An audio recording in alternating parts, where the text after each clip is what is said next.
Common question. Yes. Ahmed, Carrie, y'all are telling me I got to publish. I got to create content. I have to publish thought leadership. I have to be visible. My market has to see me, hear from me, so they can see me as an expert. What am I supposed to talk about? Where do I find ideas? How do I find ways to be consistently interesting? Great question. You want the answer? How do we do it, Carrie? How do we do it? I think we do it the way that everyone does it, or should do it, can do it. We may have more structures in place than most, but I feel like this might be a short episode because the answer is just listen and pay attention. And, I'll expand on that a little bit. Often this question comes because the person asking it is looking internally, right? What do I have to say? What do I know that's interesting? What can I say that's, clever and witty and, going to go viral, or whatever it is that they're thinking inside. And I feel like there's a theme in some of the conversations we've had recently, which is, although you're the one delivering your content is not about you. And the best thing you can do when you want to come up with ideas is look to the people about whom the content is. So, look to your prospects, look to your clients, look to the other people in your business or in your industry, and just ask yourself, what do they find interesting? What are they struggling with? What do they need to know? What are they thinking incorrectly about? There's a laundry list of questions, and we can talk about some of those. But to me, the most important thing is to stop, get out from under your desk where you're sitting with your little notepad trying to write something, spectacular, and get out in the world and just notice things. And once you start doing that, you'll also realize that the amount of content that you can produce is infinite. Because the other problem with sitting and trying to come up with all of it from within is that you tend to sort of build a list, right? Here are the 10 things I can talk about. And then you might, for each of those 10 things, come up with one or two different ideas. And you're like, okay, that's great. I have 20 thoughts. And you finish your 20 and you're like, oh, my list is over. What comes next? But if you're truly out listening, watching, and noticing, it makes all the difference. Yeah, it's almost like what should I publish is the wrong question. Yes. And the right question is, what do people need to hear? Mm-hmm. What does my market need to hear? What do my prospective clients need to hear? I always find it fascinating to study the science of copywriting. For those of you who don't know what copywriting is the agreed upon label assigned to the process of writing persuasive marketing material. It's called copywriting, and the folks that do that for a living are called copywriters. And if you ask any copywriter worth their salt, where do they begin the process? And they're often asked this. The most expensive copywriters are often asked this question, like, where do you begin? You've been tasked with writing some marketing material for a particular product, B2B, B2C, doesn't matter. There's copywriters of all stripes. Where do you begin? And the top copywriters will always say they begin by immersing themselves in research. And if you go to any marketing agency that has a copywriting and creative department, what you will also find is that they are paired with a research department. There's a team of people that go out and conduct market research and then feed the copywriters, right?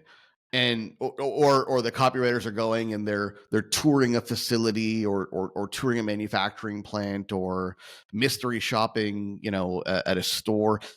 They're immersing themselves in the client experience and getting as much face time with client, voice of customer, as possible. And that's what actually unlocks, powerful marketing material, which is hopefully empowering, right? Mm-hmm. Because a lot of you have said, in the past, well, I'm not a copywriter. I don't know how to write marketing material. I'm not a writer. And the truth is that's, the stroking away at the keyboard is probably not where the secret sauce is here. It's the ability to mine the market for data and insight. It's really the power of this process. And it might be worth even just taking a further step back, right? So we talked about how you come up with ideas, who is the content for, but let's talk about why you create content in the first place, right? Because I worry that in this, in our current world, there's so much focus out there in content for the sake of content, right? And that's how all of your YouTubers and TikTokers and, whatever platform exists when you listen to this episode at whatever point in time, that's how they're sort of making their money, right? It's advertising, it's views, it's all the stuff. That's not what you're doing as a consultant. What you're doing is using content as a tool. And that's a very, very, very different thing. And so patterning yourself after your favorite YouTuber who's jumping their motorcycle off of a whatever over, more and more people every day, that's going to create a problem because that person's end game and your end game are entirely different. Yeah, their end game is the view, right? Mm-hmm. So the the influencer economy wants views and views and views and views and views and more views, and they want to go viral. And once someone's watched their piece of content, that's the end of it. Their monetization, their paycheck is driven by those views. In your case, and in my case, I could care less. How often do you and I check the stats on this podcast? We probably should more often, right? But the truth is, it doesn't really matter because I don't have an advertiser and I'm not compensated for views, right? What we actually pay really close attention to, and we were talking about it just before this, what is when people jump on calls with our team and go, hey, I really love the podcast. I listened to all the episodes. That was really helpful to me. Like, that's the kind of evidence that we need to know that this is working. So yeah, to your point, for an influencer, the view is the end game. For you, content is a way to frame your prospects and to articulate a point of view. And we talk a lot about this. Shameless plug. Shameless is my podcast. I can plug whatever I want. We talk a lot about this on the Power Positioning Workshop. I think we plugged that at the beginning of this episode.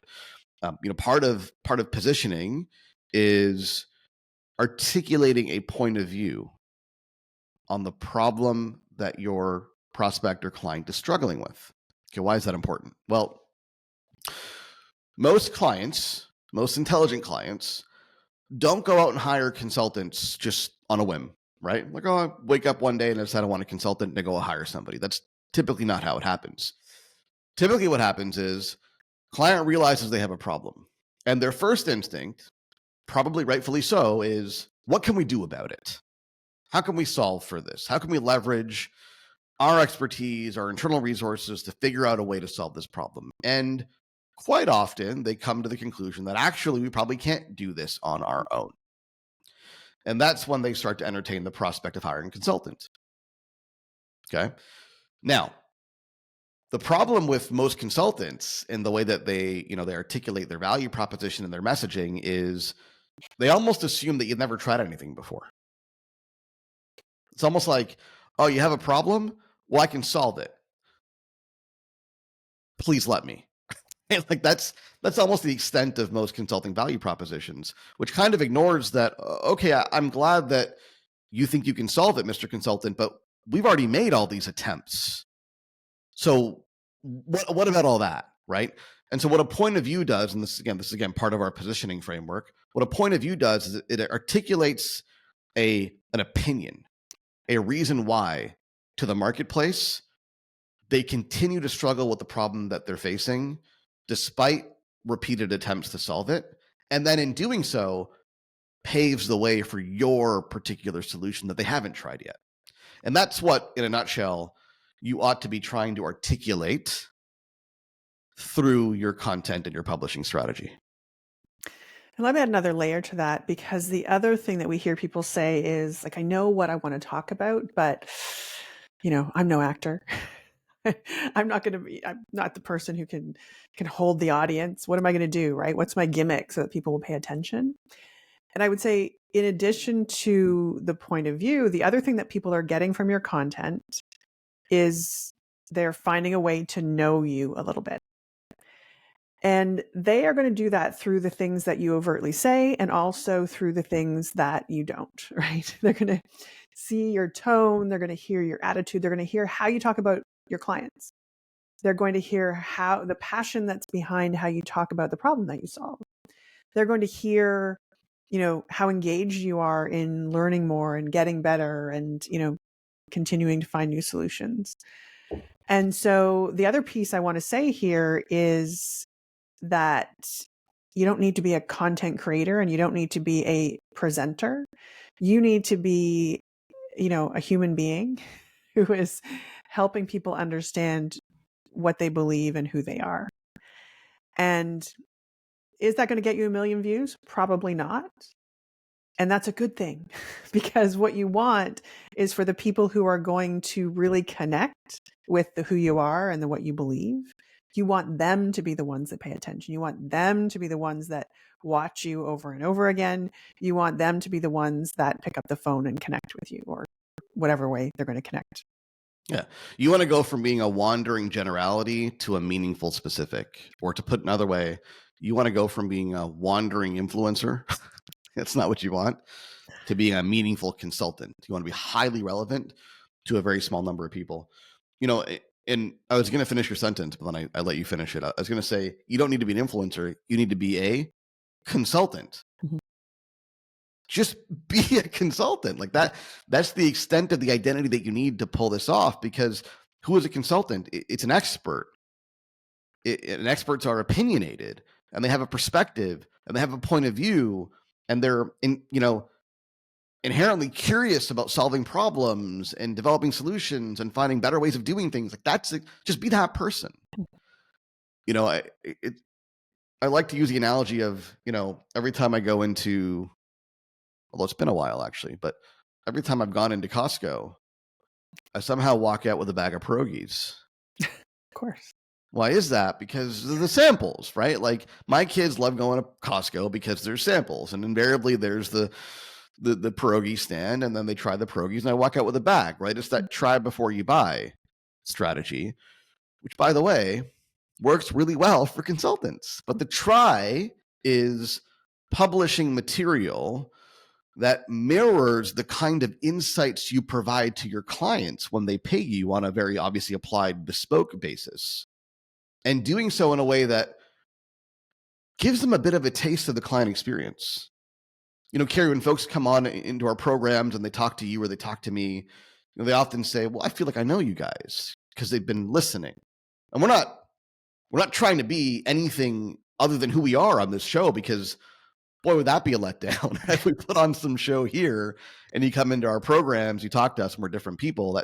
That's not the kind of dissonance we're going for. This is just who we are, how we operate, how we talk. It's very similar to the kind of conversations that we have inside of our paid programs with our clients. So you're not trying to be somebody else. You're just trying to be an intelligent, intellectually curious consultant with some ideas and strategies and philosophies that are worth sharing. And the more people can sample that, the more they're going to want, to engage in the full experience.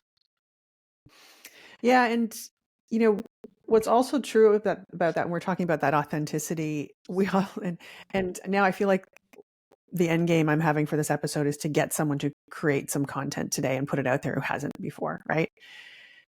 And the other piece to add onto this, we've talked about the content, what you're going to say. We've talked about the who you are and how you're going to say it. The other thing that gets people so caught up is this weird thing about production value, right? I cannot put out any content until I have the lighting and the microphone and the camera, and I need to hire someone to come in to film this thing for me, and I need an editor and blah, blah, blah, blah, blah. And suddenly it's become a full-time job. And if I'm looking for someone to solve my operational problem in my business, I am here to tell you that I am not just less concerned with that production value, but quite frankly, it might just make me nervous, right? Do I really want to engage or move into an engagement with somebody who is so focused on that? Or do I want to move into an engagement with someone who is clearly speaking to me about my problem, who understands me, who cares about me, and who, has the confidence, yes, to put that out in the world, To me, it's going to be the second one. So, in short, I think you know what you need to say, and you can certainly find out what it is by talking to your clients, talking to your prospects. Excuse me. You know how to present it because you just need to be yourself and really don't worry about the rest. And I don't want to sound too harsh, but I probably will be.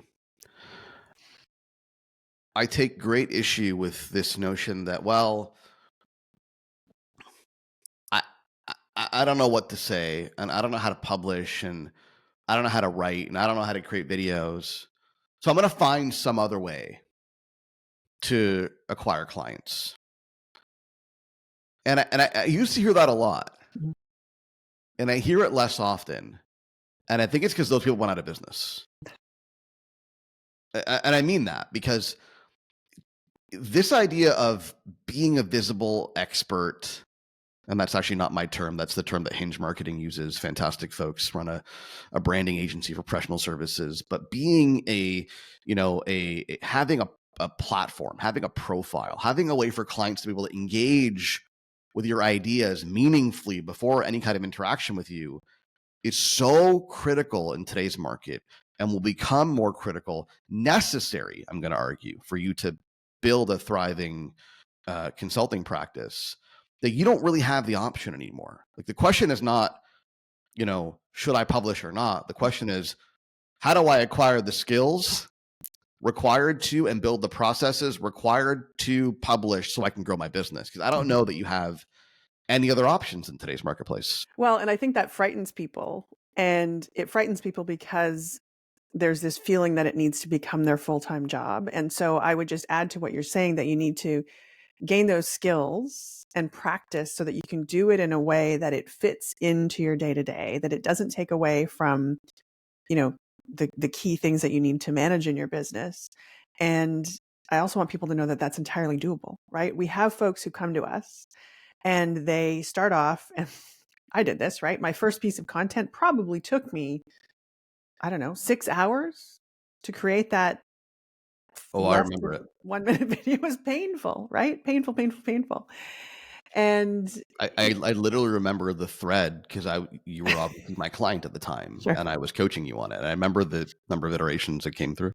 Yeah. And the first one was fine, by the way. I know. It absolutely was. It absolutely was. And that was the iterations before I started recording, right? Like, there was the writing of the thing, and then there was the recording of the thing. And this is true of most people who are starting, right? It takes forever and it feels painful. And often they'll quit because if I need to do this 3 times a week and it's going to take me 4 or 5 hours, I don't have time for that. Nobody has time for that. And what I'm here to say is it's like anything, right? You're starting as someone who's new at a thing. And now I can sit down, I can turn on a camera, and I can, speak from the cuff and create the thing in less than 5 minutes from start to finish, right? From start to post. And so I think what I also want to give people is a little bit of hope, right? That this thing that seems so big and scary and just insurmountable will be something like everything else that you do, that you've become an expert at, that you can start to do in a way that is efficient and, most importantly, effective in, producing the kind of connections you want to have. You absolutely can do it. And if this makes people feel better, there's always been things that people kind of didn't want to do in the business development process for a consulting business. It's not a new thing. Like, yeah, the way that we create content on the internet is new-ish. It's not new, but it's a emerging, development. But what happened before the internet? You had to go and do all this networking. You had to go to events. And some of that stuff still works, don't get me wrong. You had to go to conferences.